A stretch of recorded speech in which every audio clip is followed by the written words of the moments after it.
Welcome back everyone. In today's lesson I want to talk about suspended chords. There are three main types of suspended chords I'm going to talk about, and at the end of this video I'm going to share with you an exercise and backing track that you can use to practice these chords in all the different keys. Let's get saucy. So a suspended chord is a type of chord that creates a sense of tension and release in music. It's called suspended because it replaces the third note of a chord with either the second or the fourth note. This creates a unique sound that makes you feel a sense of anticipation and suspension, hence the name suspended. The first kind of suspension chord we're going to talk about is the sus2. As always, I like to think of chords in a numerical formula. The sus2 formula is 1, 2, 5. I like numerical formulas because you can easily translate that formula to any key. To create a suspended 2 chord, or like to call sus2, we simply replace the third of any given chord, most commonly a triad, with the 2 of that chord. That's where the formula 1, 2, 5 comes from. Let's do some examples.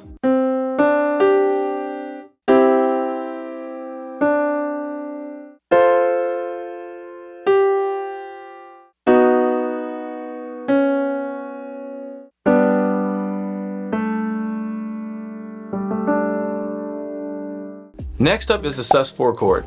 This chord is the same concept, but instead of replacing the 3 with the 2, we replace it with a 4, hence the number 4 in its name. The sus4 formula is 1, 4, 5. Let's do some examples.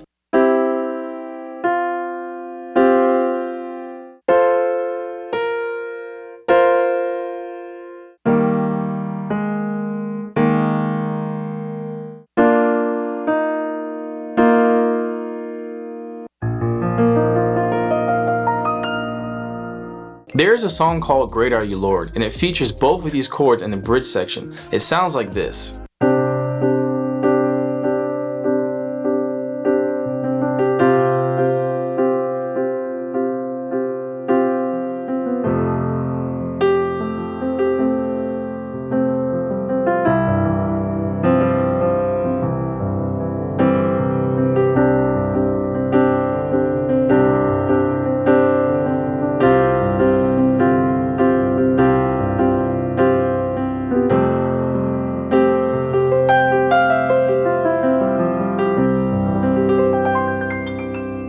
As you can hear, the sus2 and the sus4 chord are a great way to add texture and variety to your chord changes. Now last but not least, I want to go over the sus13.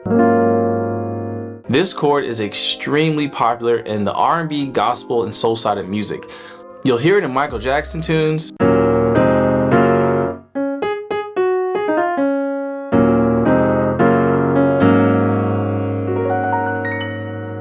Brian McKnight,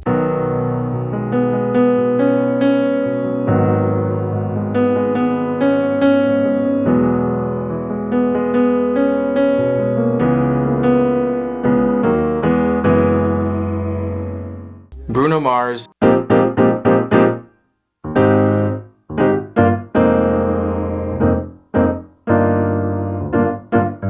as you can hear, it has a unique and bright tone to it and does a great job of setting the listener up for what's next. The formula for this chord is 4 over 5. Let me explain. This is actually a slash chord formula, meaning rather than playing individual notes, we're going to be playing a chord over a bass note. The 4 stands for the 4 chord in the scale, and the 5 stands for the bass note in the scale. So in the key of C, the 4 chord is F major, and the 5 is G. So we'll play F major over G. That's why it's called a slash chord. If we're in the key of E flat, the 4 chord is A flat major, and the 5 is B flat. So we'll play A flat major over B flat. In the key of F, the 4 chord is B flat major, and the 5 is C. So we'll play B flat major over C. Hopefully now you get the idea. Now you might be wondering where the sus13 comes in. Well, we can add to this chord by playing the major 7 variation of the 4, and that gives us this sound. So in the key of C we had this, and now we have this. For E flat we had this, and now we have this. And for F we had this, but now we have this. Neither sus chord is better than the other. They are simply different flavors to choose from as you see fit. Now that you're familiar with sus chords, here's an exercise you can use to practice them. You can find the backing track and chord guide linked in the description below.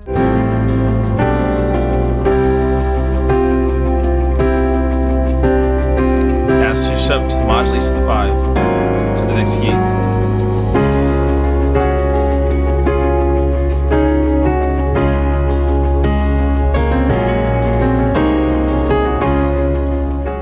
I hope this lesson was helpful for you. Please subscribe, like, and comment below with any questions or ideas you might have, and I'll catch you guys in the next one.